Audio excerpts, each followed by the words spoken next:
तो hello guys, तो कैसे हैं आप लोग। उम्मीद करता हूं कि आप लोग मस्त होंगे और स्वस्थ होंगे। आज का हमारा टॉपिक है इम्फाइमा। इम्फाइमा मीन्स होता है पायोथोरैक्स, भी इसका दूसरा नाम है जिसको पायोथोरैक्स भी बोलेंगे। तो सबसे पहले इसको स्टार्ट करने से पहले हम लोग थोड़ा सा लंग्स को देखेंगे। जैसे कि आप लोग देख सकते हैं हमारा दो लंग्स होता है। हमारे रिस्पायरेटरी सिस्टम का ये रिस्पायरेटरी डिसऑर्डर्स है। ये मैंने थोड़ा सा एग्जाम्पल के लिए बनाया हूँ, ऐसे लंग्स ऐसा होता नहीं है। क्या सही लग रहा है? अरे बोलो जी।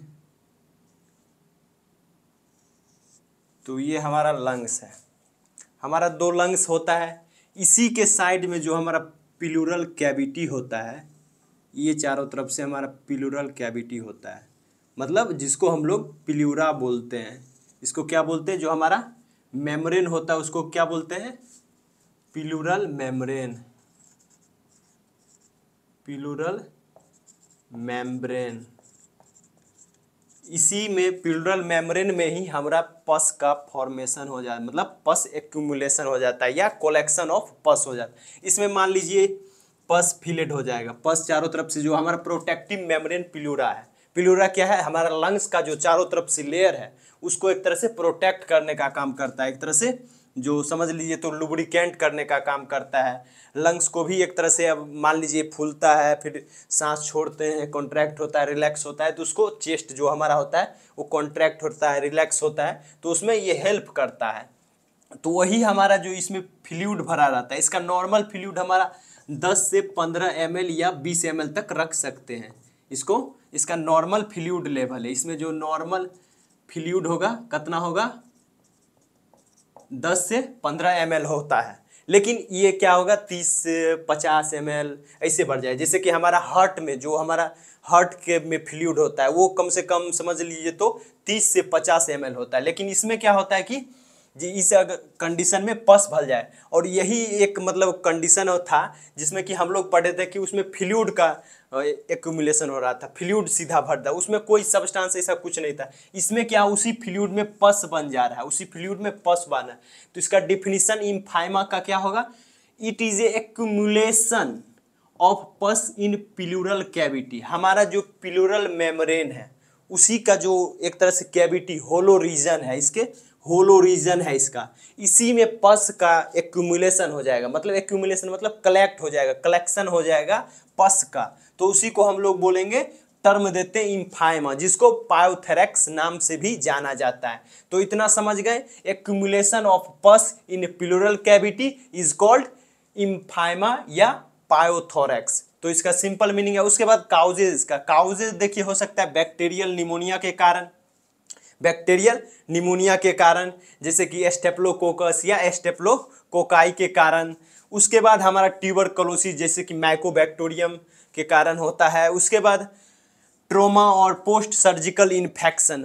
ट्रोमा मतलब होता है किसी भी तरह का ट्रोमा, इंजर्ड हो गया तो उसके कारण कट फट गया तो उसके कारण हो रहा है। या पोस्ट सर्जिकल इन्फेक्शन, किसी भी तरह का इसमें कोई सर्जरी होता है, किसी भी तरह का लंग्स में या सर्जरी होता है तो उस वक्त का इन्फेक्शन जो हो जाता है, इससे पहले कोई सर्जरी हुआ होता है उसमें इन्फेक्शन हो जाता है तो उसके कारण होता है, तो हम लोग पोस्ट सर्जिकल इन्फेक्शन बोलते हैं। तो काउजेज हमने देखा बैक्टीरियल निमोनिया के कारण हो रहा है और ट्यूबरकुलोसिस के कारण हो सकता है। ट्यूबरकुलोसिस का भी जो मेनली रूप से स्टेप्लोकोकस या स्टेप्लोकोकाई के कारण हो रहा था, या हमारा ट्रोमा के कारण हो रहा है, किसी भी ट्रोमा कट फट जा रहा है तो उसके वजह से हो रहा था।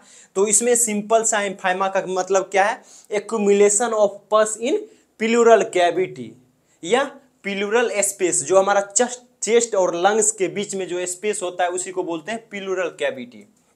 और या लंग्स का जो हमारा कवरेड मेम्ब्रेन है, प्लूरल मेम्ब्रेन भी उसको बोलते हैं। जैसे हमारा मान लीजिए सेल के चारों तरफ हमारा प्लाज्मा मेम्ब्रेन बोलते हैं, तो उसको जैसे कि या सेल मेम्ब्रेन बोलते हैं, चारों तरफ से रहता है, कवर्ड किए हो रहता है, तो उसमें फ्लूइड रहता है भरा हुआ। उसी तरह से इसमें भी प्लूरल मेम्ब्रेन में हमारा फ्लूइड भरा रहता है, प्लूरा, इसी को प्लूरा भी बोलते हैं, तो इसको प्लूरल मेम्ब्रेन बोल भी देते हैं। तो बहुत सारा जो हमारा आता है इसमें काउजेज जैसे होता है ट्यूबरकुलोसिस के कारण, ट्रोमा के कारण, बैक्टीरियल निमोनिया के कारण, तो ये सब देखने को मिलता है। उसके बाद हम लोग पैथोफिजियोलॉजी देखें कैसे होता है। तो सबसे पहले प्लूरल में इन्फेक्शन होगा, हमारा जो प्लूरल है मेम्ब्रेन है उसमें किसी भी तरह का इन्फेक्शन होगा। उसके बाद pleural fluid collection between pleura, pleura में कलेक्शन फ्लूइड का होगा, एक्यूमुलेट वहाँ जमा हो जाएगा फ्लूइड। उसके बाद increase width of pleura, pleura का जो चौड़ाई है वो बढ़ जाएगा, विड्थ जो है वो बढ़ जाएगा। उसके बाद loss of lungs movement, lungs जो है मूवमेंट करना बंद कर देगा, इसके कारण इमोबलाइज जो हो जाएगा, इमोबल चेस्ट हो जाएगा, चेस्ट इमोबल नहीं कर पाएगा, जिसके कारण सांस लेने और छोड़ने में दिक्कत होगा।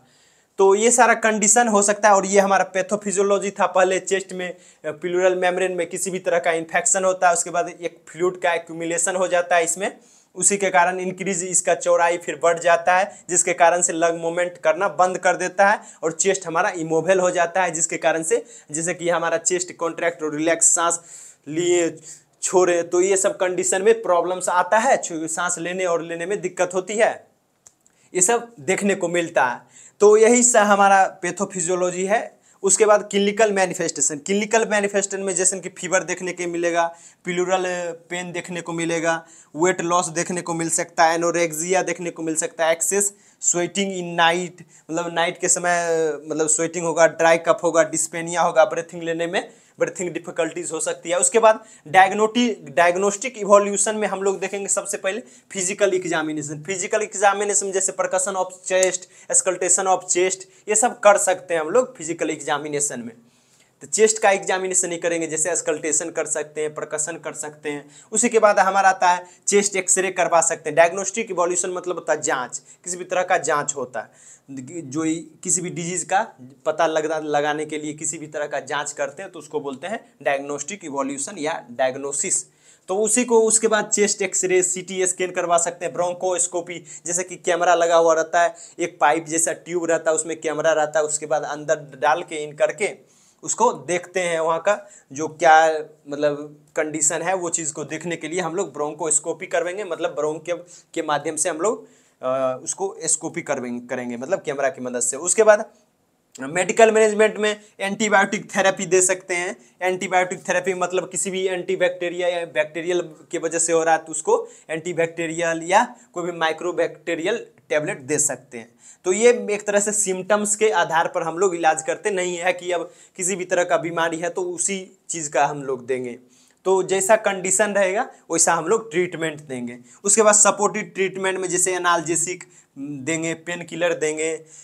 उसके बाद एंटीपायरेटिक्स मतलब जैसे कि फीवर हो रहा है तो उस कंडीशन में देंगे। उसके बाद आईवी फ्लूइड्स, डिहाइड्रेशन देखने को मिलेगा तो आईवी फ्लूइड्स दे सकते हैं। ऑक्सीजन थेरेपी, स्वाभाविक सी बात है जब इसमें फ्लूइड एक्यूमुलेशन होगा तो चेस्ट का जो इमोबलाइज हो जाएगा, हमारा चेस्ट मूवेबल नहीं रहेगा, मूव नहीं कर पाएगा, जैसे कि हमारा कॉन्ट्रैक्ट रिलैक्स सही ढंग से नहीं कर पाएगा तो उसको सांस लेने में दिक्कत होगी, तो ऑक्सीजन थेरेपी भी कर सकते हैं, मतलब ऑक्सीजन एडमिनिस्ट्रेट भी कर सकते हैं। उसके बाद चेस्ट फिजियोथेरेपी कर सकते हैं ताकि हमारा जो प्लूरल फ्लूइड का कलेक्शन है वो एक तरह से, मतलब मान लीजिए कि जैसे एक तरह से कहीं भी कलेक्ट हो गया, पस कलेक्ट हो गया, तो वो एक तरह से समझ सकते हैं कि अलग ढंग, मतलब थोड़ा सा उसमें रिलैक्सेशन आए उसके कारण। उसके बाद ड्रेनेज ऑफ पस है, लास्ट में हम लोग एक तरह से पस को ड्रेनेज भी कर सकते हैं डायरेक्ट, एक तरह से किसी भी मेडिकल मैनेजमेंट के थ्रू।